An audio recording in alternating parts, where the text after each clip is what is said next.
നമ്മൾ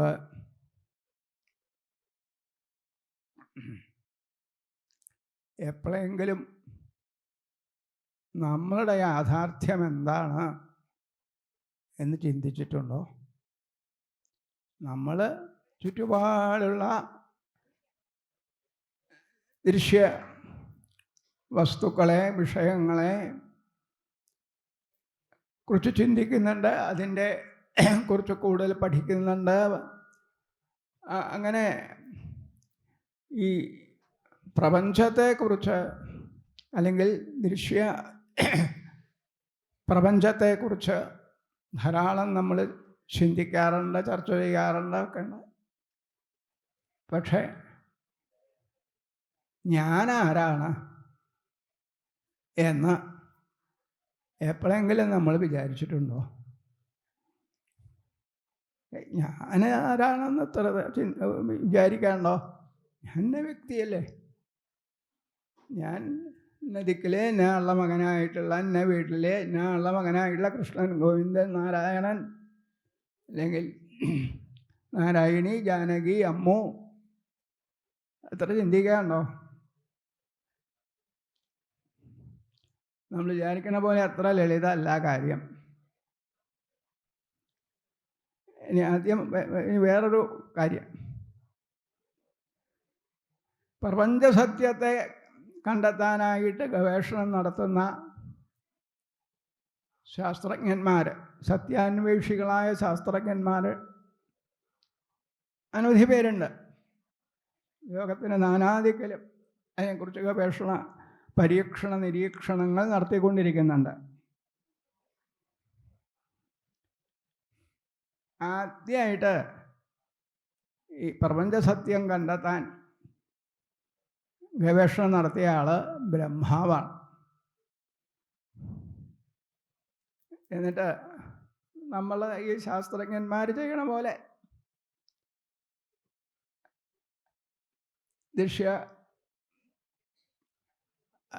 അദ്ദേഹത്തിൻ്റെ ഇരിപ്പിടമായിട്ടുള്ള താമരപ്പൂവിലാണ് ഈ പ്രപഞ്ചസത്യത്തെ കണ്ടെത്താനായിട്ട്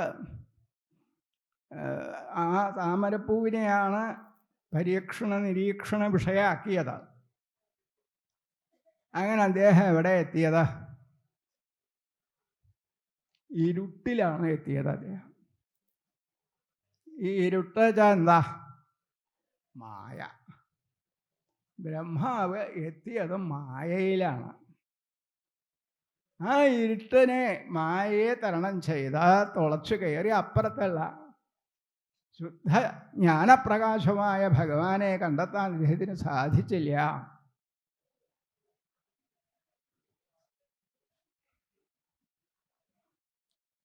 പക്ഷെ അദ്ദേഹം പ്രകൃതിയിൽ അല്ലെങ്കിൽ മായയിൽ എത്തി. നമ്മളെ ശാസ്ത്രജ്ഞന്മാർ പ്രകൃതിയിലെത്തിയോ? പ്രകൃതി എന്താണെന്നറിയില്ല. എന്താ പ്രകൃതി എന്ന് ശാസ്ത്രജ്ഞന്മാരോട് ചോദിച്ചോളൂ. ഒരു ശാസ്ത്രജ്ഞനും പ്രകൃതിയെ നിർവചിക്കാൻ കഴിയില്ല.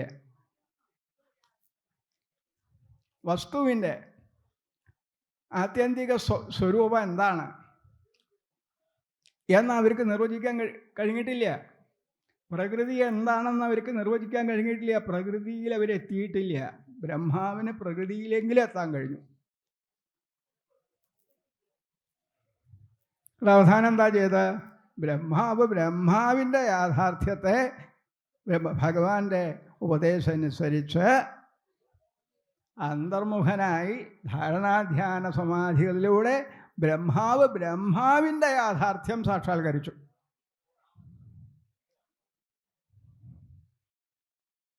അങ്ങനെ ശുദ്ധ സച്ചിദാനന്ദ പരമാത്മാവാണ് തൻ്റെ യഥാർത്ഥ സ്വരൂപം എന്ന് ബ്രഹ്മാവ് അറിഞ്ഞു. അപ്പോൾ അദ്ദേഹത്തിന് മനസ്സിലായി ഈ പ്രപഞ്ചവും സച്ചിദാനന്ദാത്മസ്വരൂപം തന്നെയാണ്. അപ്പൊ പ്രപഞ്ച സത്യത്തെ കാണണമെങ്കിൽ, കണ്ടറിയണമെങ്കിൽ നമ്മൾ നമ്മുടെ യാഥാർത്ഥ്യം മനസ്സിലാക്കണം, അനുഭവിച്ചറിയണം. കാരണം നമ്മൾ ഈ പ്രപഞ്ചത്തിൻ്റെ ഒരു ഭാഗം. അപ്പം നമ്മുടെ യാഥാർത്ഥ്യം എന്തോ അതാണ് പ്രപഞ്ചത്തിൻ്റെ യാഥാർത്ഥ്യം. ഉപനിഷത്തിൽ പറയും, ഒരു മൺകട്ടയുടെ സ്വരൂപം, ഒരു മൺകട്ടയുടെ സ്വരൂപം മനസ്സിലായാൽ മണ്ണുകൊണ്ടുണ്ടാക്കിയ സർവ്വതിൻ്റെയും സ്വരൂപം മനസ്സിലായി കഴിഞ്ഞു. ഇതുപോലെ പ്രപഞ്ചത്തിൻ്റെ അവിഭാജ്യ ഘടകങ്ങളാണ് നമ്മളൊക്കെ. നമ്മളുടെയൊക്കെ ആകത്തുകയാണ് ഈ പ്രപഞ്ചം എന്ന് പറയുന്നത്. അപ്പം നമ്മുടെ യാഥാർത്ഥ്യം എന്താണെന്ന് തിരിച്ചറിഞ്ഞാൽ പ്രപഞ്ച യാഥാർത്ഥ്യം നമ്മുടെ മുമ്പിൽ അനാവരണം ചെയ്യപ്പെടും. അതുകൊണ്ട് പുറത്തേക്കല്ല നോക്കേണ്ടത്, അകത്തേക്ക്. ബ്രഹ്മാവ് നോക്കിയ പോലെ അകത്തേക്ക് നോക്കാൻ നമ്മൾ പരിശീലിക്കണം, പരിശ്രമിക്കണം. എന്താണ് ഇപ്പോൾ നമ്മളിൽ എന്തൊക്കെയുള്ളതെന്ന് ആദ്യം നോക്കുക. നമ്മുടെ യാഥാർത്ഥ്യം കണ്ടുപിടിക്കാനുള്ള ശ്രമമാണ് ഇപ്പോൾ നമ്മൾ നടത്തുന്നത് ഈ 1 മണിക്കൂറിൽ. ഒരുപാട് വിശദീകരിക്കാനും ചർച്ച ചെയ്യാനൊക്കെ ഉള്ള വിഷയമാണ്. പക്ഷേ നമ്മുടെ പരിമിതമായ സമയം വെച്ച് ആ സമയത്തിൻ്റെ ഉള്ളിൽ ആവുന്നത്ര വിശദീകരിക്കാൻ ശ്രമിക്കുക, അത്രേ പറയാൻ പറ്റുള്ളൂ.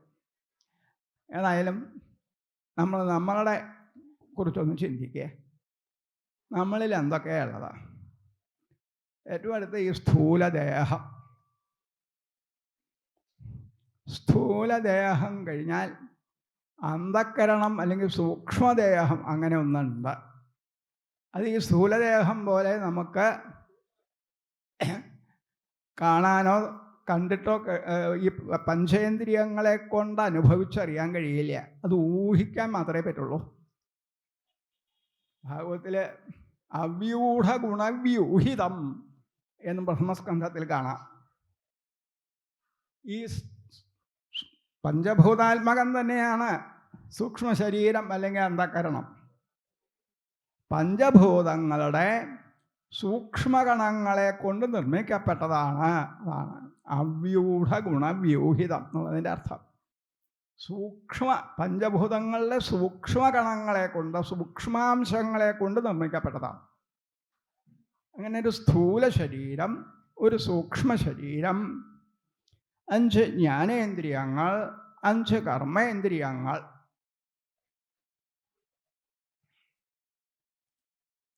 ഇതിന് അപ്പുറത്ത് ഇതിനൊക്കെ ചൈതന്യം പകർന്ന് അവയെ പ്രവർത്തനക്ഷമമാക്കിക്കൊണ്ടിരിക്കുന്ന ആത്മചൈതന്യം. ഇത്രയും കൂടിയതാണ് നമ്മൾ.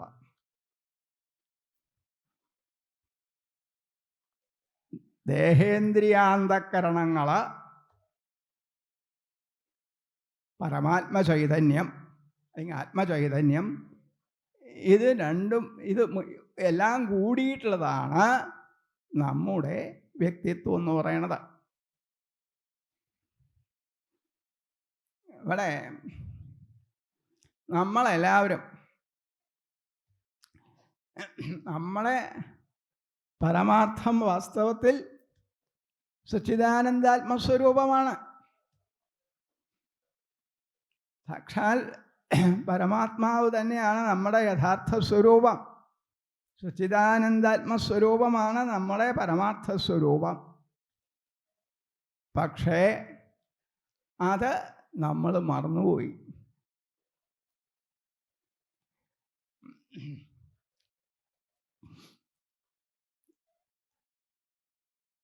ഏകാദശത്തിലെ 2-ാമത്തെ അധ്യായത്തിൽ കാണാം. കായേന വാച മനസേന്ദ്രിയർവാ എന്നുള്ള ശ്ലോകം കഴിഞ്ഞ് പിന്നത്തെ ശ്ലോകം. ഭയം ദ്വിതീയാഭിനിവേശതസ്യാദിശാദപേതസ്യ വിപര്യയോ സ്മൃതി തന്മായയാതോ ബുധ അഭജേത്തം ഭക്തികയേശം ഗുരുദേവതാത്മാ.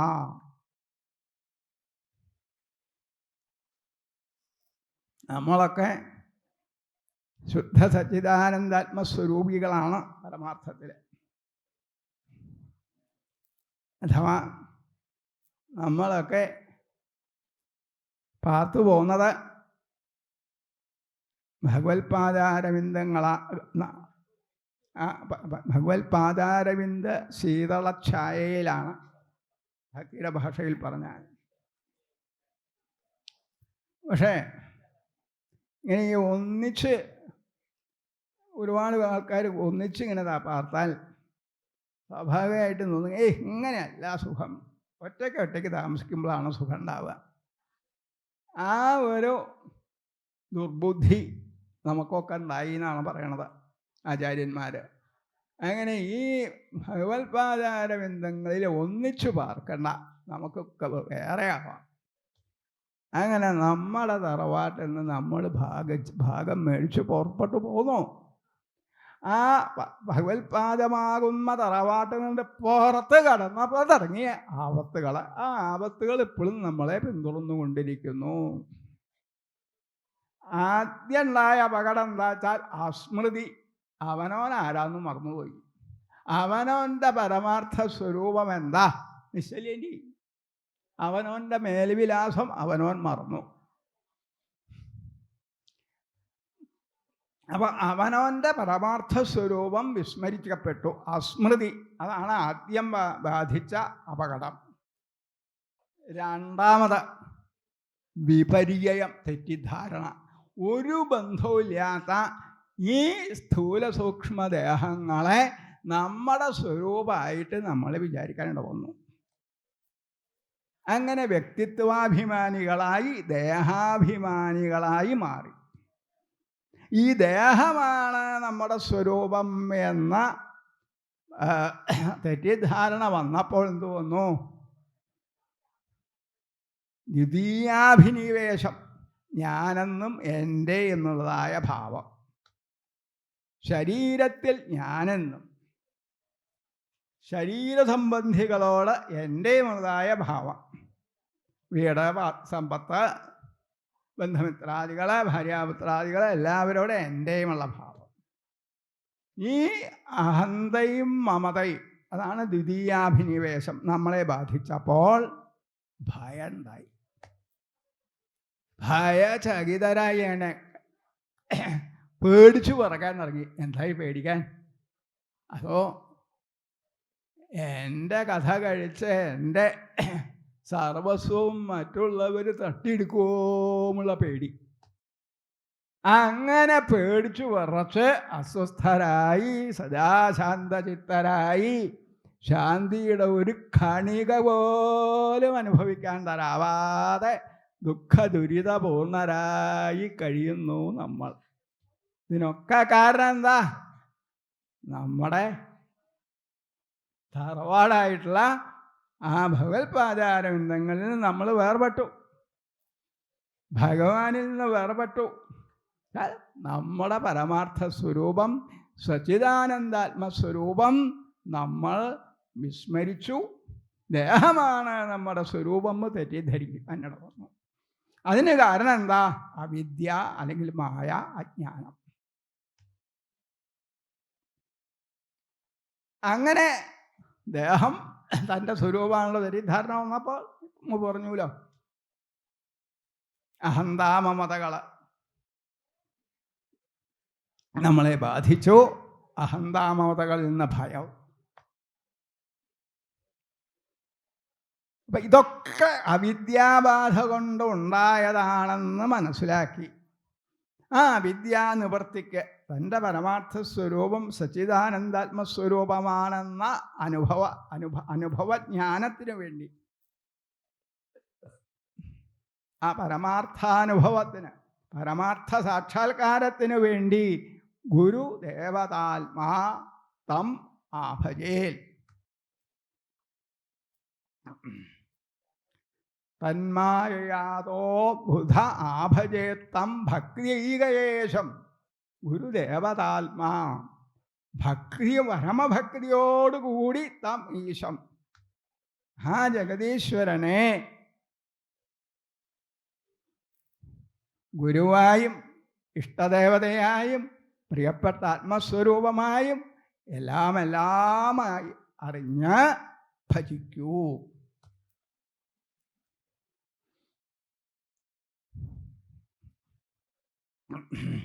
അപ്പോൾ നമ്മുടെ പരമാർത്ഥ സ്വരൂപം സച്ചിദാനന്ദാത്മസ്വരൂപമാണ്.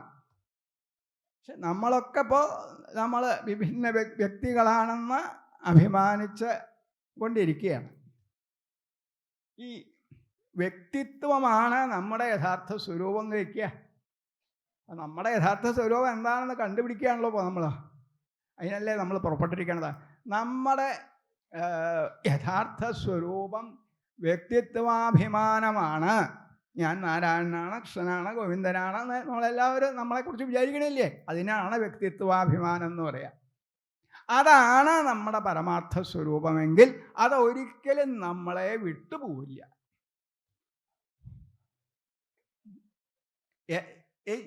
ഞാൻ ഇല്ലാണ്ടാവും, അങ്ങനെ ഇല്ലല്ലോ. ഞാനില്ല, എൻ്റെ യഥാർത്ഥ സ്വരൂപം ആ വ്യക്തിത്വാഭിമാനാണെങ്കിൽ ആ വ്യക്തിത്വാഭിമാനം എന്നെ വിട്ടു പോവാൻ പാടില്ല.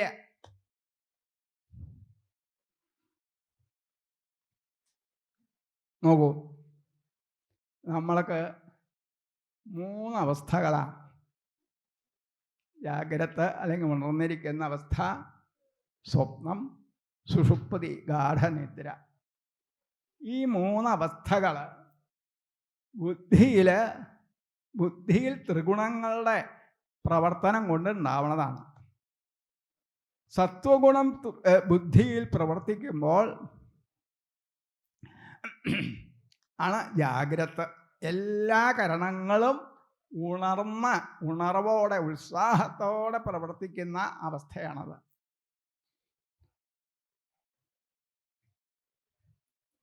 അപ്പോൾ എല്ലാ ഇന്ദ്രിയങ്ങളും അവയുടെ ദൃശ്യവിഷയങ്ങളിലേക്ക് ഒഴുകി ആ ദൃശ്യവിഷയങ്ങളെ ഓരോന്നോരോന്നായി നമ്മളെ കൊണ്ട് അനുഭവിപ്പിക്കുന്നു.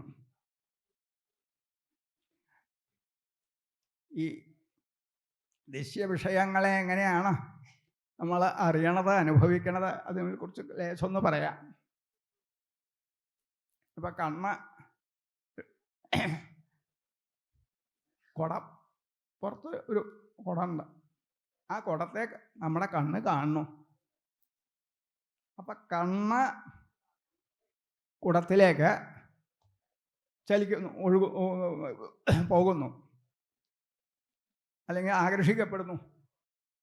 കണ്ണ് അങ്ങനെ കുടത്തിൻ്റെ പിന്നാലെ പോകുമ്പോൾ ബുദ്ധിയും അതിൻ്റെ പിന്നാലെ പോകുന്നു. അങ്ങനെ കണ്ണ് ആ കുടത്തിൽ ചെന്ന് പറ്റുമ്പോൾ ബുദ്ധിയോടുകൂടി ചേർന്നിട്ടാണ് കണ്ണ് കുടത്തിൽ പറ്റുക. അപ്പോൾ അവിടെ കുടമുണ്ട് എന്ന അനുഭവം, അറിവ് നമുക്കുണ്ടാവണം. അങ്ങനെ ആ കുടം ബുദ്ധിയിലേക്ക് വരണം. ബുദ്ധിയിലേക്ക് വരുമ്പോൾ ബുദ്ധി കുടത്തിൻ്റെ ആകൃതിയിൽ പരിണമിക്കുന്നു. അതിനാണ് ഘടാകാര വൃത്തി എന്ന വൃത്തി എന്ന് അതിന് പറയുക. ബുദ്ധിയുടെ പരിണാമം, വിഷയാകാരമായിട്ടുള്ള പരിണാമം, അതാണ് വൃത്തി. അങ്ങനെ കുടത്തിൻ്റെ ആകൃതിയിൽ ബുദ്ധി പരിണമിക്കുമ്പോൾ വീണ്ടും പരമാത്മ ചൈതന്യം ആ ഘടാകാരമായി പരിണമിച്ച ബുദ്ധിയിൽ വീണ്ടും പ്രതിഫലിക്കുന്നു. ആ പ്രതിഫലനം കൊണ്ട് കുടത്തെ എനിക്ക് പൂർണ്ണമായും അറിയാം എന്ന അനുഭവം ഉണ്ടാവും. അപ്പോൾ ആദ്യം അവിടെ കുടമുണ്ടെന്ന് നമ്മൾ അറിയുന്നു. രണ്ടാമത് കുടത്തെ പൂർണ്ണമായും അറിയാം. ഇങ്ങനെ 2 തലങ്ങളുണ്ട് ഈ ഒരു വിഷയം നമ്മൾ അറിയുമ്പോൾ. ഇതാണ് ജാഗ്രതയിലെ അവസ്ഥ. ഈ ജാഗ്രതയിലെ വ്യക്തിത്വം അതെപ്പോഴും ഒന്ന് തന്നെയാണ്. കൃഷ്ണനാണ്, നാരായണനാണ്, അയാൾ ആരാച്ച ആ ആളായിട്ട് തന്നെ ജാഗ്രതയിൽ അയാൾ ഇരിക്കുന്നുള്ളൂ. പക്ഷേ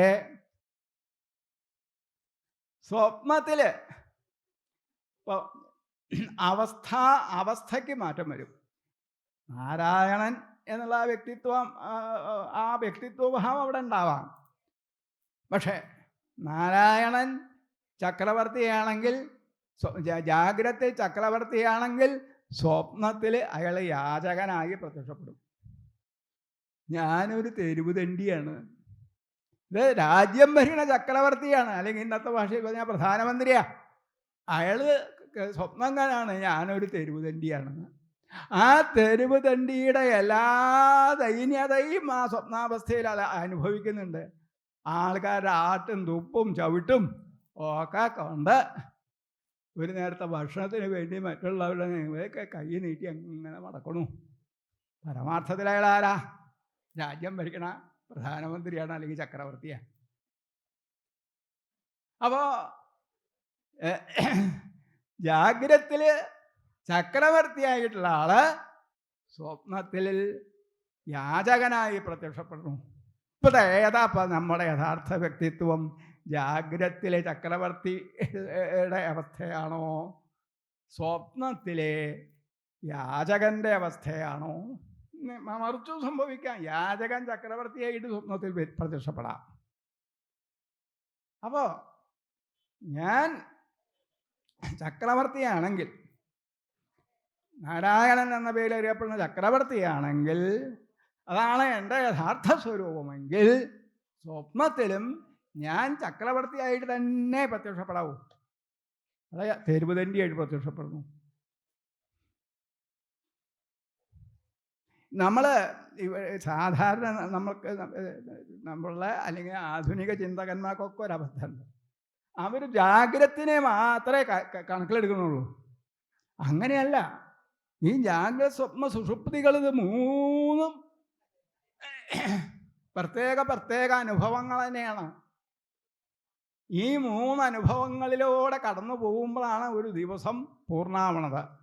ഇപ്പം ജാഗ്രതത്തിലെ അനുഭവം ജാഗ്രതത്തിൽ സത്യമാണ്, സ്വപ്നത്തിലെ അനുഭവം സ്വപ്നത്തിൽ സത്യമാണ്. ആ യാചകന്റെ എല്ലാ ദൈന്യതയും അയാൾ ആ അവസ്ഥയിൽ അനുഭവിക്കുന്നുണ്ട്.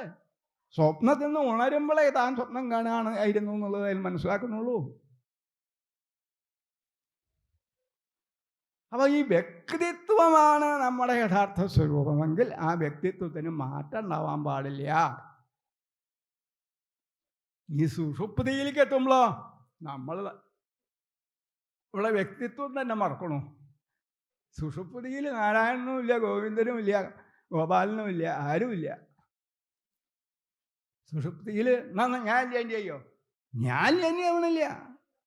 സുഷുപ്തിയിലും ഞാനുണ്ട്. പക്ഷെ സുഷുപ്തിയിൽ എങ്ങനെയാ എൻ്റെ ഇരിപ്പ? നാരായണനായിട്ടുമല്ല, ഗോപാലനായിട്ടുമല്ല, ഒരു വ്യക്തിയായിട്ടല്ല. ഞാൻ സുഖമായി ഉറങ്ങി, ഒന്നും അറിഞ്ഞില്ല. ഇതല്ലേ നമ്മുടെ അനുഭവം. സുഷുപ്തിയിൽ എന്താണ് അനുഭവിക്കണതെന്ന് സുഷുപ്തിയിൽ നമുക്ക് അറിയില്ല. പക്ഷെ സുഷുപ്തിയിൽ ഉണർന്നാൽ ഞാൻ സുഖമായി ഉറങ്ങി, ഒന്നും അറിഞ്ഞില്ല എന്നുള്ള ഓർമ്മ നമുക്കുണ്ട്. അങ്ങനെയാണല്ലോ നമ്മൾ പറയുക, സുഖമായി, ഉറക്കം വളരെ സുഖമായി. അങ്ങനെ അടുത്ത കാലത്തൊന്നും ഉണ്ടായിട്ടില്ല.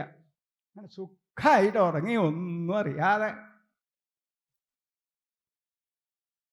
അപ്പോൾ ഞാനുണ്ട് അവിടെ. ഞാൻ ചെയ്യില്ല. അവിടെ ഞാനെങ്ങനെയാ? സുഖമായിട്ടിരിക്കുക. പരമാനന്ദപൂർണമായ പരമാത്മസ്വരൂപത്തിലാണ്, നമ്മുടെ യഥാർത്ഥ സ്വരൂപത്തിലാണ് സുഷുപ്തിയിൽ നമ്മളെ ഇരിപ്പ്. എന്നിട്ട് സാക്ഷിയായി സുഷുപ്തിയെ അറിയുന്നു. അതുപോലെ തന്നെയാണ് സ്വപ്നത്തിൽ സംഭവിക്കുന്നത്. സ്വപ്നസാക്ഷിയായി സ്വപ്നത്തെ പ്രകാശിപ്പിച്ചുകൊണ്ട് സ്വപ്നസാക്ഷിയായി സച്ചിദാനന്ദാത്മസ്വരൂപത്തിൽ നമ്മളിരിക്കുന്നു. സ്വപ്നം ഒരു വിശേഷപ്പെട്ട അനുഭവമാണ്. എന്താണെന്ന് വെച്ചാൽ അവിടെ സ്വപ്നത്തിലെ സുഖദുഃഖങ്ങളെ അനുഭവിക്കുന്ന ജീവഭാവത്തിലിരിക്കുന്ന നമ്മളും സ്വപ്നസാക്ഷിയായി സ്വപ്നത്തെ പ്രകാശിപ്പിച്ചുകൊണ്ടിരിക്കുന്ന ആത്മഭാവത്തിലിരിക്കുന്ന നമ്മളും വേർതിരിഞ്ഞ് വ്യക്തമായി നമുക്ക് കാണാൻ കഴിയും. നമുക്ക് നമ്മുടെ രൂപം ജാഗ്രതയിൽ കാണാൻ പറ്റുമോ? അവനവൻ്റെ മുഖം കാണാൻ പറ്റുമോ? കണ്ണാടി നോക്കണ്ടേ? എന്നാൽ സ്വപ്നത്തിൽ ഞാൻ തെരുവിൽ കൂടെ ഓടിപ്പോണത് ഞാൻ കാണുന്നു. അതിൻ്റെ അർത്ഥം എന്താ? ആ ഓടിപ്പോണ എന്നെ, ജീവഭാവത്തിലിരിക്കുന്ന എന്നെ ആത്മഭാവത്തിലിരിക്കുന്ന സാക്ഷിയായി ആ സ്വപ്നത്തെ പ്രകാശിപ്പിച്ചുകൊണ്ട് ആത്മഭാവത്തിലിരിക്കുന്ന ഞാൻ കാണുന്നു. അതാണ് അതിൻ്റെ അർത്ഥം. അതിവിടെ പറയണ്ടേ. ആ മഹാവാക്യോപദേശം എന്ന് പറയണ, അല്ലെങ്കിൽ ബ്രഹ്മോപദേശം എന്ന് പറയുന്ന ദ്വാദശസ്കന്ധത്തിലെ 5-ാമത്തെ അധ്യായം. അതാണിപ്പോൾ ചർച്ചാ വിഷയം.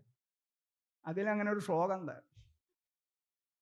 സ്വപ്നേ യഥാ ശിരശ്ഛേദം പഞ്ചത്വാദ്യാത്മന സ്വയം യസ്മാൽ പശ്യതി ദേഹസ്യ സ ആത്മാ ഹ്യയോമര. അവനോന്റെ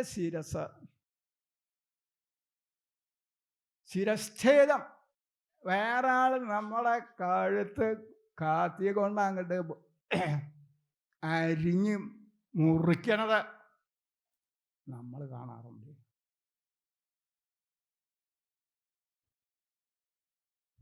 ആ ശിരച്ഛേദത്തിൻ്റെ എല്ലാ വേദനകളും ദുഃഖങ്ങളും വിഷമങ്ങളും നമ്മൾ അനുഭവിച്ച് ആലമറയിട്ട് ഉറക്കം നിലവിളിക്കും. ചോരന കളകളാന്ന് കഴുത്തുനിന്ന് അങ്ങനെ ഒഴുകുന്നത് നമ്മൾ കാണും.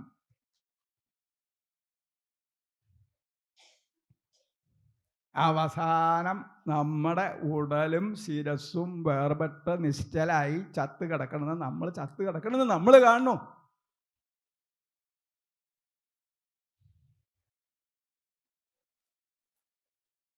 അപ്പോൾ ഇവിടെ രണ്ട് നമ്മളില്ലേ.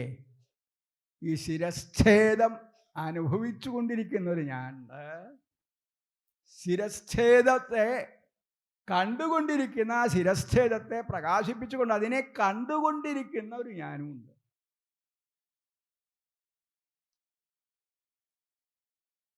നമ്മൾ ആലോചിച്ചാൽ മനസ്സിലാവുന്നേ ഉള്ളൂ. മനസ്സിലാവാത്തൊരു കാര്യമൊന്നുമല്ല, വളരെ ലളിതമായിട്ടുള്ളൊരു വസ്തുതയാണ്. പക്ഷെ നമ്മൾക്കത് അങ്ങനെ ചിന്തിച്ചൊരു ശീലമില്ല. അതുകൊണ്ടാണ് അതെന്തോ അപകടമാണ്, മനസ്സിലാവാത്തതാണെന്ന് നമുക്ക് തോന്നുന്നത്. അപ്പോൾ ആ ശിരച്ഛേദമെന്ന ദുഃഖം, കഠിനമായിട്ടുള്ള വേദനയും ദുഃഖവും അനുഭവിച്ചു കൊണ്ടിരിക്കുന്ന ജീവഭാവത്തിലിരിക്കുന്ന ഞാൻ, ആ ശിരച്ഛേദത്തെ പ്രകാശിപ്പിച്ചുകൊണ്ട് ആത്മഭാവത്തിലിരിക്കുന്ന ഞാൻ, ഇങ്ങനെ രണ്ട് ഞാൻ ഉണ്ടാവും അവിടെ. അങ്ങനെ ആ ആത്മഭാവവും ജീവഭാവവും അങ്ങനെ വേർതിരിഞ്ഞ് കാണുന്ന അവസ്ഥയാണ് സ്വപ്നം. സുഷുപ്തിയിൽ ആത്മഭാവേ ഉള്ളൂ, ജീവഭാവമില്ല, ദുഃഖമില്ല, ആനന്ദം മാത്രമേ ഉള്ളൂ. ജാഗ്രതത്തിലും സ്വപ്നത്തിലും മാത്രമേ ജീവഭാവവും ആത്മഭാവവും ഉള്ളൂ. പക്ഷെ ജാഗ്രതത്തിൽ ആത്മഭാവം പ്രകടമല്ല. എല്ലാ ഇന്ദ്രിയങ്ങളുടെയും മനസ്സിൻ്റെയും എല്ലാറ്റിൻ്റെയും ഇടതടവില്ലാത്ത പ്രവർത്തനം കൊണ്ട് ആ ആത്മഭാവം അവിടെ മറക്കപ്പെടുക. സ്വപ്നത്തിൽ പിന്നെ വേറെ ഒരു പ്രത്യേകത എന്താ വെച്ചാൽ, ഈ രജോഗുണാധിക്യം കൊണ്ടാണ് സ്വപ്നം ഉണ്ടാവുന്നത്. ബുദ്ധിയിൽ രജോഗുണം വർദ്ധിക്കുമ്പോൾ അപ്പോഴാണ് സ്വപ്നാവസ്ഥ ഉണ്ടാവുക. സ്വപ്നാവസ്ഥയിലാവുക നമ്മൾ. ആ രജോഗുണത്തിൻ്റെ വികൃതിയാണത്. സ്വപ്നത്തിൽ ഇന്ദ്രിയങ്ങളൊന്നുമില്ല. ഉറപ്പാണല്ലോ, നമ്മൾ കണ്ണടച്ചിട്ടല്ലേ കിടക്കുക. അപ്പോൾ ഒരു ഇന്ദ്രിയവും 5 ജ്ഞാനേന്ദ്രിയങ്ങളും 5 കർമ്മേന്ദ്രിയങ്ങളും സ്വപ്നാവസ്ഥയിൽ ഇല്ലാണ്ടാവണം. നമ്മുടെ 3 ശരീരങ്ങളാണ് നമുക്ക്. ഒന്ന് ഈ സ്ഥൂലദേഹം, 2 അന്ധക്കരണം അല്ലെങ്കിൽ സൂക്ഷ്മദേഹം, മൂന്നാമത്തത് ഈ സ്ഥൂലദേഹത്തിൽ ഇന്ദ്രിയങ്ങളും 5 ജ്ഞാനേന്ദ്രിയങ്ങളും 5 കർമ്മേന്ദ്രിയങ്ങളും ഈ സ്ഥൂലദേഹത്തിൽ പെടുത്താം. പിന്നെ മൂന്നാമത് കാരണശരീരം എന്ന് പറഞ്ഞിട്ടുള്ളൊരു ശരീരം. ഈ ശരീരബന്ധം എന്തുകൊണ്ടുണ്ടായി? അവിദ്യ കൊണ്ടുണ്ടായി. ആ വിദ്യ അല്ലെങ്കിൽ മായ ഈ ശരീരത്തിൽ നമ്മളെ കുടുക്കിയത്, നമ്മളൊരു വലിയ കുടുക്കിൽപ്പെട്ടിരിക്കുകയാണ്. പക്ഷെ കൊടുക്കൽ പെട്ടിരിക്കണമെന്ന് പോലും നമ്മൾ അറിയണില്ല. അതാണ് ആ മായയുടെ മിടുക്ക്. അതുപോലും അറിയാൻ മായ സമ്മതിക്കുന്നില്ല. അപ്പം സുഖമാണെന്നാണ് നമ്മളൊക്കെ വിചാരിക്കണം, പരമസുഖം. പക്ഷെ ഇടയ്ക്ക് കഠിനമായിട്ടുള്ള അടി എവിടുന്നോ വരുന്നുണ്ട്. അത് എവിടുന്നാ വരുന്നത് മനസ്സിലാവണമില്ല. അങ്ങനെയാ. ആ അടിയില്ലാത്ത അവസ്ഥയിലൊക്കെ സുഖം തന്നെയാ.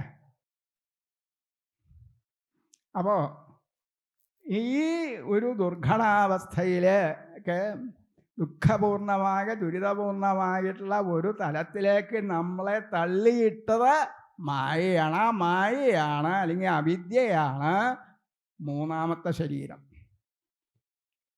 ആ അവിദ്യയിലാണ് ഈ ഇന്ദ്രിയങ്ങൾ ലയിക്കുന്നത്.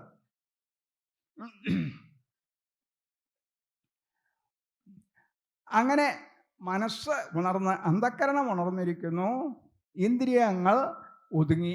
ആ അവസ്ഥയാണ് സ്വപ്നം. അപ്പം അവിടെ ഇന്ദ്രിയങ്ങളുടെ സ്ഥാനത്ത് എന്താ? വാസനകളാണ്. നമ്മൾ ജാഗ്രതത്തിൽ ഈ ജന്മത്തിലും അനന്തകോടി ജന്മങ്ങളിലും നമ്മൾ അനുഭവിച്ച അനന്തമായ വിഷയങ്ങളുടെ സംസ്കാരം, വാസന നമ്മുടെ അന്ധക്കരണത്തിൽ സൂക്ഷ്മദേഹത്തിൽ അടിഞ്ഞു കിടക്കുന്നുണ്ട്. ആ വാസനകളിൽ ചിലത് അനുഭവരൂപേണ പ്രകാശിപ്പിക്കപ്പെടുന്നതാണ് സ്വപ്നം. അപ്പോൾ അവിടെ വാസനകളാണ്. കണ്ണിൻ്റെ സ്ഥാനത്ത് ദർശന വാസനകൾ, മുമ്പ് നമ്മൾ കണ്ട ഓരോരോ വിഷയങ്ങളുടെ സംസ്കാരം, അത് ദർശന അനുഭവമായി പ്രകടമാവണു. അതുപോലെ ശബ്ദങ്ങൾ, കേട്ട ശബ്ദങ്ങളുടെ സംസ്കാരം ശ്രവണമായി പ്രകടമാവണു. ഇതിനെ ഈ വിഷയാനുഭവങ്ങളായിട്ട് പ്രകടമാക്കണത് എന്താണ്? സച്ചിദാനന്ദാത്മചൈതന്യം, യഥാർത്ഥത്തിലിരിക്കുന്ന നമ്മൾ. അങ്ങനെ ആ ആത്മചൈതന്യം, സച്ചിദാനന്ദാത്മചൈതന്യം സ്വപ്നസാക്ഷിയായി തൻ്റെ ചൈതന്യപ്രകാശം കൊണ്ട് ഈ വാസനകളെ അനുഭവരൂപത്തിൽ പ്രകാശിപ്പിക്കുന്നു. അതാണ് സ്വപ്നം. അപ്പം ആ സ്വപ്നത്തിൽ സ്വപ്നം അനുഭവിക്കുന്ന ജീവനും സ്വപ്നത്തെ പ്രകാശിപ്പിക്കുന്ന പരമാത്മാവും രണ്ട് അങ്ങനെ വേർതിരിഞ്ഞ് നമുക്ക് കാണാൻ കഴിയും. ജാഗ്രതത്തിൽ അങ്ങനെ കാണാൻ കഴിയില്ല. അപ്പോൾ സുഷുപ്തി സാക്ഷിയായിട്ട് സുഷുപ്തിയെ നമ്മൾ സാക്ഷിയായിട്ട് അറിയണം. സുഖമായിട്ട് നമ്മുടെ ആ ആത്മസ്വരൂപത്തിൽ. ഇതുപോലെ തന്നെയാണ് സ്വപ്നസാക്ഷിയായി സ്വപ്നത്തെ പ്രകാശിപ്പിച്ചുകൊണ്ട് സ്വപ്നത്തെ അറിയുന്നു. സ്വപ്നാവസ്ഥയിൽ ജാഗ്രതത്തിലും അങ്ങനെയാണ്. ജാഗ്രത സാക്ഷിയായി ജാഗ്രതത്തിലെ വിഷയങ്ങളെയൊക്കെ പ്രകാശിപ്പിച്ചുകൊണ്ട് ആ വിഷയങ്ങളെ അറിഞ്ഞുകൊണ്ടിരിക്കുന്നു ജാഗ്രത അവസ്ഥയിൽ ആത്മസ്വരൂപം. അങ്ങനെ ഈ മൂന്നവസ്ഥകളിലും മാറാതെ, ആ അവസ്ഥകൾ മാറി മാറി വരുമ്പോഴും ഒരു മാറ്റവുമില്ലാതെ അതിന് സാക്ഷിയായി ആ അവസ്ഥകളെ പ്രകാശിപ്പിക്കുന്ന ചൈതന്യമാണ് ശുദ്ധാത്മചൈതന്യം, സച്ചിദാനന്ദാത്മചൈതന്യം. അത് മാറ്റില്ല. മൂന്നവസ്ഥയിലും ഒരു മാറ്റവും ഇല്ലാതെ അനുസ്യൂതമായി നിലകൊള്ളുന്നു. അതാണ് നമ്മുടെ വ്യക്തിത്വം. ആ സച്ചിദാനന്ദാത്മഭാവത്തിന് മാറ്റില്ല. മൂന്നവസ്ഥകളിലും ആ അവസ്ഥകളെ പ്രകാശിപ്പിച്ചുകൊണ്ട് മാറാതെ നിലകൊള്ളുന്നു. മറ്റേ ഈ വ്യക്തിത്വം, ഞാൻ എന്നെ വ്യക്തിയാണ്, നാരായണനാണ്, കൃഷ്ണനാണ്, ഗോവിന്ദനാണെന്ന് ഒക്കെ നമ്മൾ അഭിമാനിക്കുന്നുണ്ടല്ലോ. ആ വ്യക്തിത്വം സ്വപ്നത്തിലെ ജാഗ്രതയിൽ നിന്ന് വ്യത്യസ്തമായി വേറെ രൂപത്തിൽ പ്രത്യക്ഷപ്പെടുന്നു. സുഷുപ്തിയിൽ ആ വ്യക്തിത്വം അപ്രത്യക്ഷമാവുകയും ചെയ്യുന്നു. അതുകൊണ്ട് മറ്റൊന്നായി മാറുകയും അപ്രത്യക്ഷമാവുകയും ചെയ്യുന്ന ഒന്ന് നമ്മുടെ യഥാർത്ഥ സ്വരൂപമാവുകയില്ല.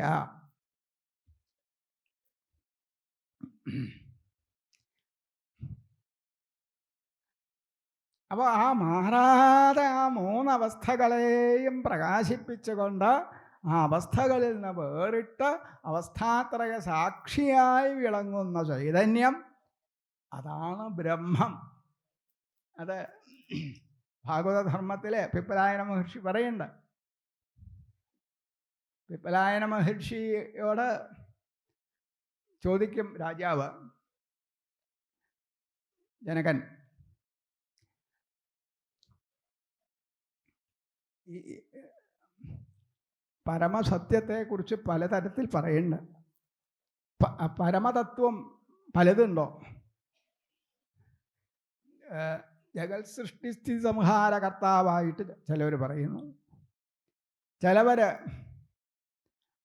കരണപ്രവർത്തകനായി പരമാത്മാവ് എന്ന് പറയണു, ചിലവർ ബ്രഹ്മമെന്നും പറയണു, ചിലവർ നാരായണൻ എന്നും, ചിലവർ പരമാത്മാവെന്നും, ചിലവർ ബ്രഹ്മമെന്നും ആ പരമതത്വത്തെ വിശേഷിപ്പിക്കുന്നുണ്ട്.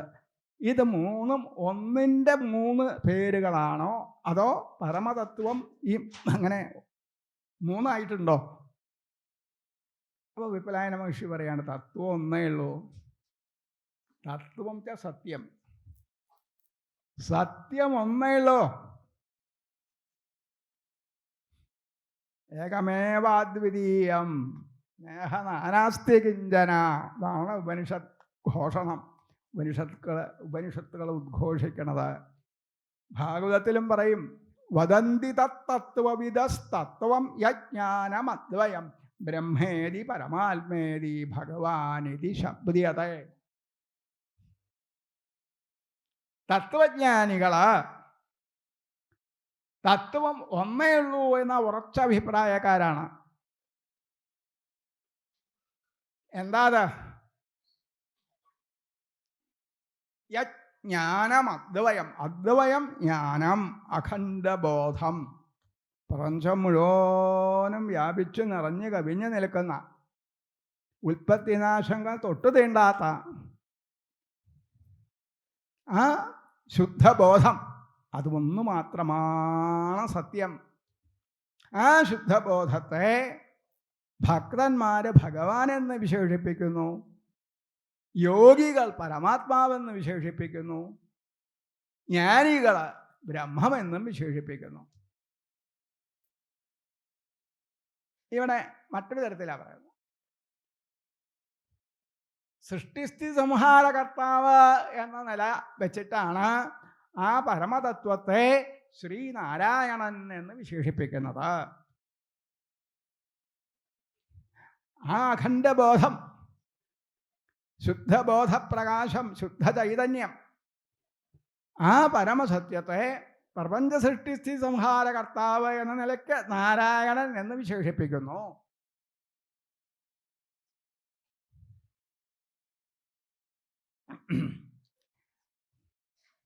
കരണപ്രവർത്തകൻ എന്ന നിലയ്ക്ക് പരമാത്മാവെന്ന് വിശേഷിപ്പിക്കുന്നു. സാക്ഷിമാത്രനായി ഉള്ളില് പരമാത്മാവ് എവിടെയാണ് നിൽക്കുന്നത്? ചിത്തത്തിന് അപ്പുറത്താ പരമാത്മാവിൻ്റെ സ്ഥാനം. കപിലോപദേശത്തിലുണ്ടത് 26-ാമത്തെ അധ്യായത്തിൻ്റെ അവസാന ഭാഗത്തിൽ നോക്കിയാൽ കാണാം. നമ്മുടെ സമയപരിമിതി കൊണ്ട് ഞാനിപ്പോൾ അതൊന്നും വിശദീകരിക്കാൻ നോക്കുന്നില്ല. അപ്പോൾ ചിത്തത്തിനും അപ്പുറത്ത്, അന്ധക്കരണത്തിന് അപ്പുറത്താണ് പരമാത്മാവിൻ്റെ നില, സ്ഥാനം. അവരെ പ്രകാശിച്ചുകൊണ്ട് ആ ശുദ്ധ ചൈതന്യം തൻ്റെ ചൈതന്യത്തെ അന്ധക്കരണത്തിലേക്കും അതുവഴി ഇന്ദ്രിയങ്ങളിലേക്കും അതുവഴി സ്ഥൂല ശരീരത്തേക്കും ഒക്കെ വ്യാപിപ്പിക്കുന്നു, അതിൽ പ്രതിബിംബിപ്പിക്കുന്നു എന്നർത്ഥം. അങ്ങനെ ആ പരമാത്മ ചൈതന്യം ഇവയിൽ പ്രതിബിംബിക്കുമ്പോഴാണ് അവയ്ക്ക് ചൈതന്യം പകർന്നു കിട്ടി അവ പ്രവർത്തനക്ഷമമാകുന്നത്. ഇങ്ങനെ കരണങ്ങളിലേക്ക് ചൈതന്യത്തെ പകർന്ന് കരണങ്ങളെ അതാത് വിഷയങ്ങളിൽ പ്രവർത്തിപ്പിക്കുന്ന ആളാണ് കരണപ്രവർത്തകൻ. ആ നിലയ്ക്കാണ് പരമാത്മാവ് എന്ന് അവിടുത്തെ വിളിക്കുന്നത്. അവസ്ഥാത്രയ സാക്ഷി, അതാണ് ബ്രഹ്മം. അപ്പം ഞാൻ പറഞ്ഞല്ലോ, ജാഗ്രത് സാക്ഷിയായി ജാഗ്രത് വിഷയങ്ങളെ പ്രകാശിപ്പിക്കുന്നു, സ്വപ്നസാക്ഷിയായി സ്വപ്നത്തെ പ്രകാശിപ്പിക്കുന്നു, സുഷുപ്തി സാക്ഷിയായി സുഷുപ്തിയെ പ്രകാശിപ്പിക്കുന്നു. ഈ മൂന്നവസ്ഥകളും മാറുമ്പോഴും ഒരു മാറ്റവും സംഭവിക്കാതെ ശുദ്ധബോധമായി ശുദ്ധചൈതന്യമായി നിലകൊണ്ട് അങ്ങനെ അവസ്ഥാത്രയങ്ങളെ പ്രകാശിപ്പിക്കുന്ന, അവസ്ഥാത്രയങ്ങൾ മാറുമ്പോഴും മാറാതെ നിലനിൽക്കുന്ന ശുദ്ധചൈതന്യം, അതാണ് ബ്രഹ്മം. അപ്പോൾ ഒന്നിനെ തന്നെയാണ് നാരായണനെന്നും പരമാത്മാവെന്നും ബ്രഹ്മമെന്നും ഒക്കെ പലതരത്തിൽ പറയണത്. അപ്പോൾ നമ്മളില്ലാത്തൊരവസ്ഥ, ഇല്ലാൻ്റെ ആവണൊരവസ്ഥയെ നമുക്ക് സങ്കല്പിക്കാൻ കഴിയില്ല. അപ്പം നമ്മളുടെ യാഥാർത്ഥ്യം വ്യക്തിത്വമല്ല. വ്യക്തിത്വം ഉണ്ടാവണോ അപ്രത്യക്ഷമാവണോ. ഒരു അവസ്ഥയിലെ വ്യക്തിത്വം അല്ല മറ്റൊരവസ്ഥയിൽ. ജാഗ്രതത്തിലെ വ്യക്തിത്വമല്ല സ്വപ്നത്തിലെ വ്യക്തിത്വം. പലപ്പോഴും അങ്ങനെ സംഭവിക്കുന്നു. സുഷുപ്തിയിൽ അത് അപ്രത്യക്ഷമാവുകയും ചെയ്യുന്നു. അങ്ങനെ ഇടയ്ക്ക് പ്രത്യക്ഷപ്പെടുകയും ഇടയ്ക്ക് അപ്രത്യക്ഷമാവുകയും ചെയ്യുന്ന പല രൂപഭാവങ്ങൾ കൈക്കൊള്ളുന്ന ഒന്ന് നമ്മുടെ യഥാർത്ഥ സ്വരൂപമാവാൻ വയ്യ.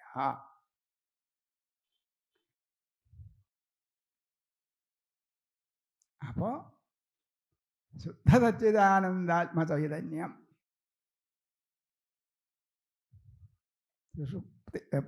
ചിത്തത്തിനും അപ്പുറത്ത് വിളങ്ങുന്ന സർവസാക്ഷിയായി വിളങ്ങുന്ന ശുദ്ധ ചൈതന്യ സച്ചിദാനന്ദാത്മചൈതന്യമാണ് നമ്മുടെ യഥാർത്ഥ സ്വരൂപം.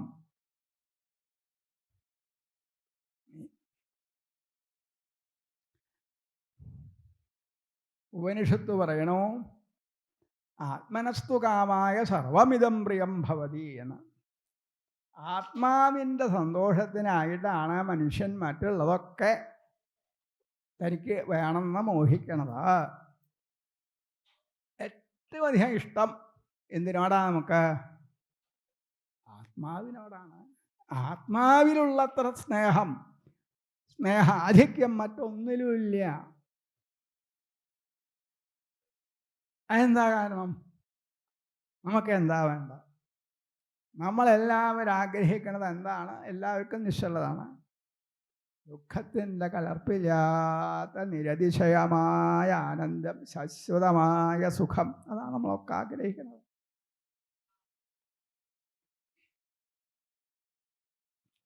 ആ ശാശ്വത സുഖം, ശാശ്വതമായിട്ടുള്ള നിരതിശയമായിട്ടുള്ള ആനന്ദം ആത്മാവിൽ മാത്രമേ ഉള്ളൂ. ആനന്ദം സ്വരൂപമായിട്ടുള്ള വസ്തു ആത്മാവൊന്നു മാത്രമാണ്.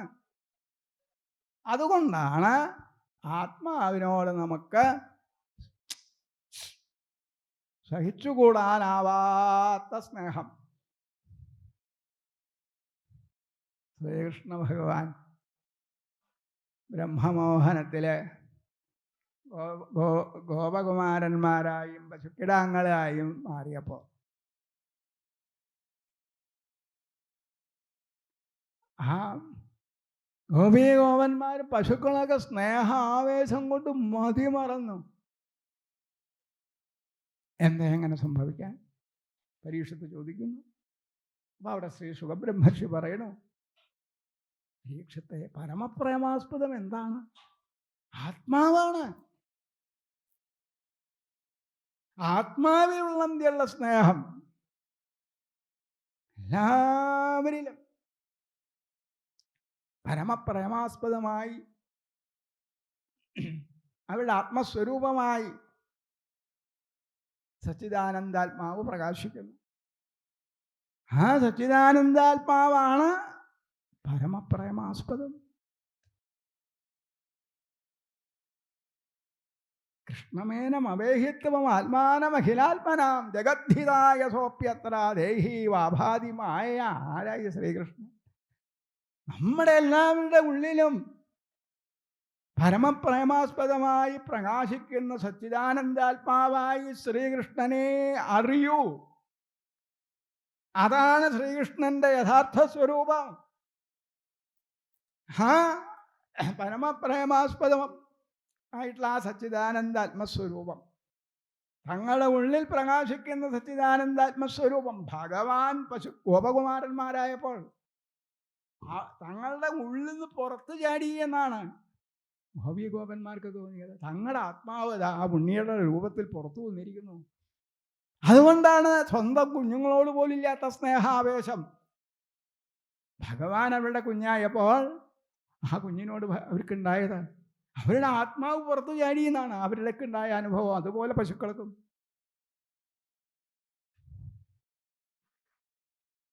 അങ്ങനെ ശ്രീകൃഷ്ണ ഭഗവാനെ പരമപ്രേമാസ്പദമായിട്ടുള്ള നമ്മുടെ ഹൃദയത്തിൽ പ്രകാശിക്കുന്ന, സർവസാക്ഷിയായി പ്രകാശിക്കുന്ന സച്ചിദാനന്ദ ആത്മാവായി ചൂണ്ടിക്കാണിക്കുന്ന പരമപ്രധാനമായ കഥാസന്ദർഭമാണ് ബ്രഹ്മമോഹനം.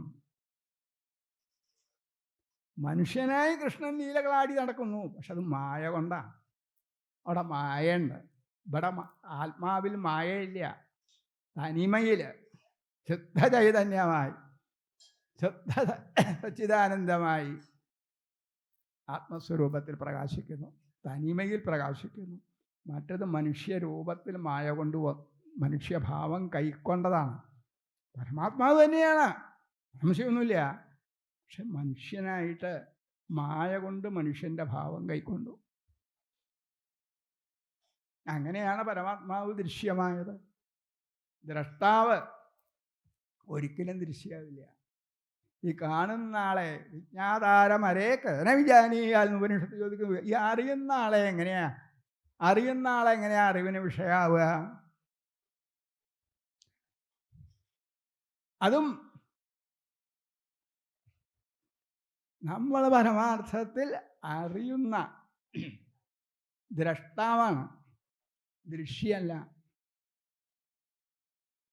നാം ഇന്ന വ്യക്തിയാണ് എന്നുള്ളത് ഒരു ദൃശ്യാനുഭവമാണ്. നമ്മളൊരാളെ ഒരു വസ്തുവിനെ കാണുന്ന പോലെ ബുദ്ധിക്ക് വിഷയാവണ ഒരു അനുഭവമാണ്. ഞാൻ ഇന്ന വ്യക്തിയാണ്, നാരായണനാണ്, ഗോവിന്ദനാണ്. ഈ അഹങ്കാരം എന്ന് പറയുന്നത് ഇരിക്കുന്നത്, ഞാൻ എന്ന ഭാവം ഇരിക്കുന്നത് അന്ധകരണത്തിലാണ്. ആ അന്ധകരണം തന്നെ ദൃശ്യമാണ്. അപ്പം ആ അന്ധകരണം ദൃശ്യമാകുമ്പോൾ അന്ധകരണത്തിലെ അഹങ്കാരവും ദൃശ്യമാണ്. ആ ദൃശ്യം ഒരിക്കലും നമ്മുടെ ദ്രഷ്ടാവായ നമ്മുടെ സ്വരൂപമാവില്ല.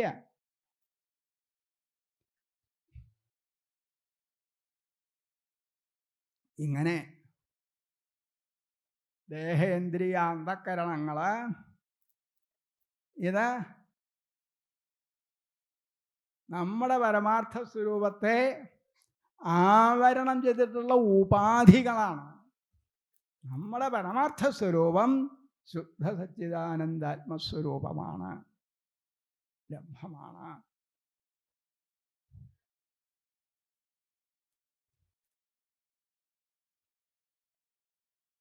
പരീക്ഷത്തെ അങ്ങ് മരിക്കുമ്പോഴായ പശുബുദ്ധി വലിച്ചെറിയോ?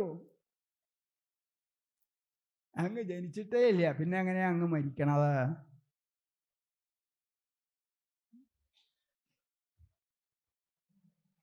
പുത്രപൗത്ര പരമ്പരയായിട്ട് അങ്ങ് പുനർജനിക്കാനും പോകുന്നില്ല. അങ്ങ് ശുദ്ധാത്മചൈതന്യം,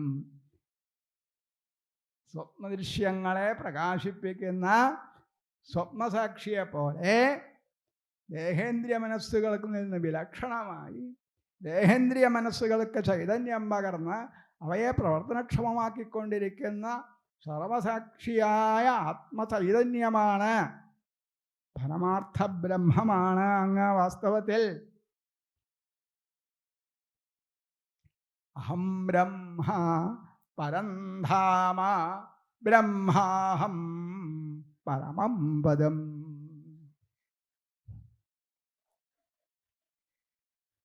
അഹം ബ്രഹ്മ പരംധാമ ബ്രഹ്മ അഹം പരമം പദം.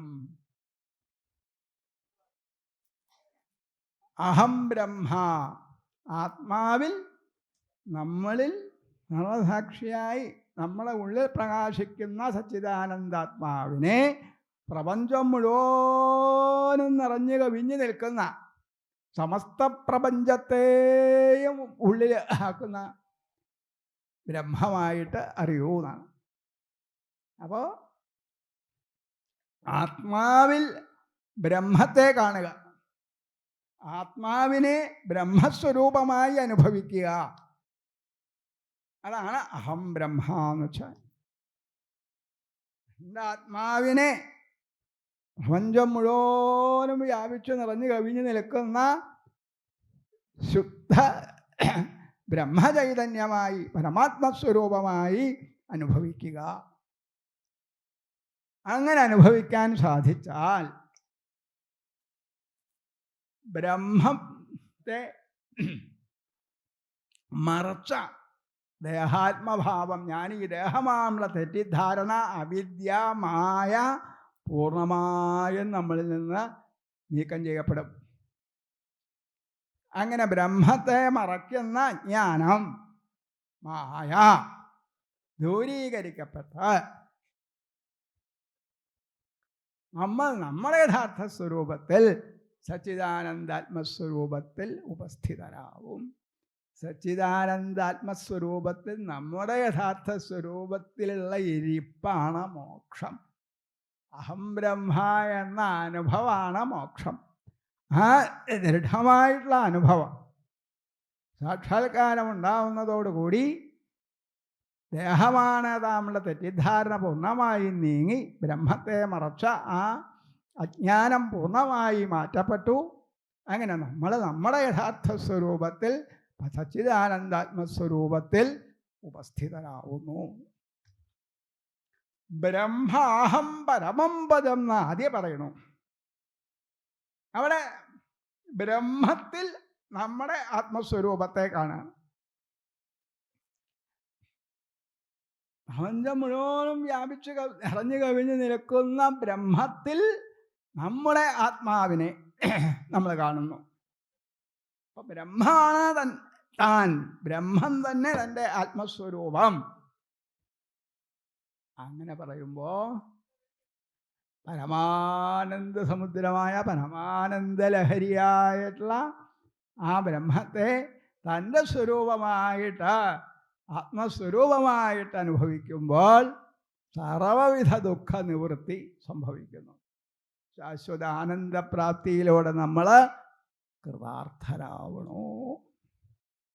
നമ്മളെ കൃതാർത്ഥതയിലേക്ക് എത്തിക്കുന്ന മഹത്തായ വിജ്ഞാനമാണ് ആത്മവിദ്യ എന്ന് പറയുന്നത്. നമ്മളിൽ നിന്ന് വേറെയുള്ള ഏത് ദൃശ്യ വിഷയത്തെക്കുറിച്ച് എത്ര നമ്മൾ മനസ്സിലാക്കിയാലും കൃതാർത്ഥത വരില്ല, കൃതാർത്ഥത വരില്ല. അറിയേണ്ടതറിഞ്ഞു, നേടേണ്ടത് നേടി, കൃതകൃത്യരായി എന്ന ആ അവസ്ഥ വരില്ല. കാരണം നമുക്കറിയേണ്ടതായിട്ടൊരൊറ്റ വസ്തുവിലുള്ള വിഷയമായിട്ടു അവനവൻ്റെ സ്വരൂപം, അവനവൻ്റെ പരമാർത്ഥം. വേറൊന്നും നമ്മൾക്ക് വിഷയമല്ല. മറ്റൊക്കെ എന്തു ആയിക്കോട്ടെ, തൻ്റെ യാഥാർത്ഥ്യം അത് അനുഭവിച്ചറിയുക. ആ അറിവ് കൊണ്ടാണ് നമ്മൾ ധന്യോസ്മി, അനുഗ്രഹീതോസ്മി, കൃതാർത്ഥോസ്മി, എല്ലാം നേടി. ഇനി ഒന്നും നേടേണ്ടതില്ല, ഒന്നും ആവശ്യമില്ല. സച്ചിദാനന്ദ ലഹരിയിൽ, പരമാനന്ദ ലഹരിയിൽ, ആനന്ദ ലഹരിയിൽ മതിമറന്നിരിക്കുന്ന ഒരാൾക്ക് വേറെ എന്തെങ്കിലും വേണം?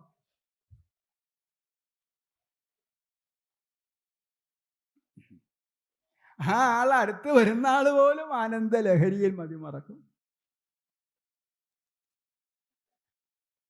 രമണ മഹർഷിയുടെ മുഖത്ത് നോക്കിയിട്ട് ചപലന്മാരായ ഒരു നിമിഷം കുരങ്ങന്മാരൊക്കെ അടങ്ങിയിരിക്കാൻ പറ്റുമോ? മണിക്കൂറുകളോളം അദ്ദേഹത്തിൻ്റെ മുഖത്തൊക്കെ അങ്ങനെ നോക്കി അദ്ദേഹം അങ്ങനെ ആരെയും ശ്രദ്ധിക്കാതെ അങ്ങനെ ഇരിക്കും. സ്വരൂപാനുഭൂതിയിൽ മുഴുകി സമാധിയിൽ മഗ്നനായിട്ട് അങ്ങനെ ഇരിക്കും. പക്ഷെ കണ്ണ് തുറന്നിട്ടാണ്, കണ്ണടച്ചിട്ടല്ല ഇരിക്കുക. അപ്പോൾ ചിലപ്പോൾ നമ്മളെ മുഖത്തൊക്കെ അങ്ങനെ നോക്കി ഒരു പ്രത്യേക ചിരിയും ഉണ്ടാവും. ഇപ്പം നമുക്ക് തോന്നുന്നത് നമ്മളെ നോക്കി ചിരിക്കുകയാണെന്നാണ്. അദ്ദേഹം നമ്മളെ കാണണമെന്നില്ല.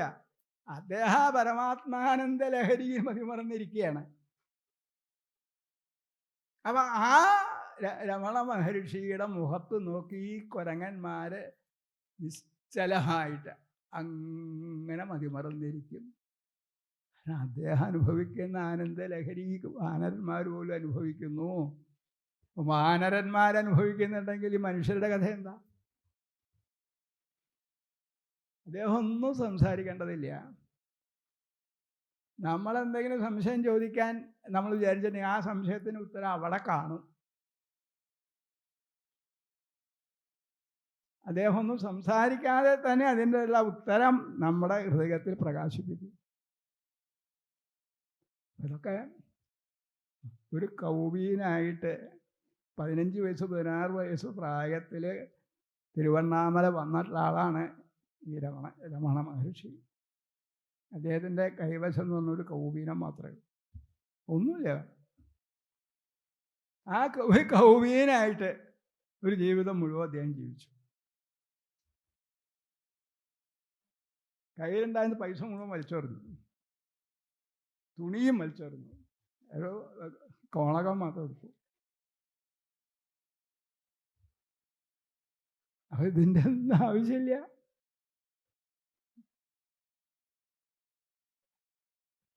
അപ്പം ആ ആത്മാനന്ദ ലഹരിയിൽ മതിമറന്നിരിക്കുന്ന ആളൊക്കെ ഈ സന്തോഷത്തിന് ബാഹ്യമായ ഒന്നിൻ്റെ ആവശ്യമില്ല. ആ സംതൃപ്തി, ആ സന്തോഷം, ആത്മസംതൃപ്തി തൻ്റെ ജന്മം ധന്യധന്യമായി അനുഗ്രഹീതമായി നേടേണ്ടത് നേടി ആ കൃതാർത്ഥതയിലേക്ക് നമ്മളെ എത്തിക്കുന്ന മഹാവിദ്യയാണ് ആത്മവിദ്യ. അതാണ് ശ്രീമദ് ഭാഗവതം.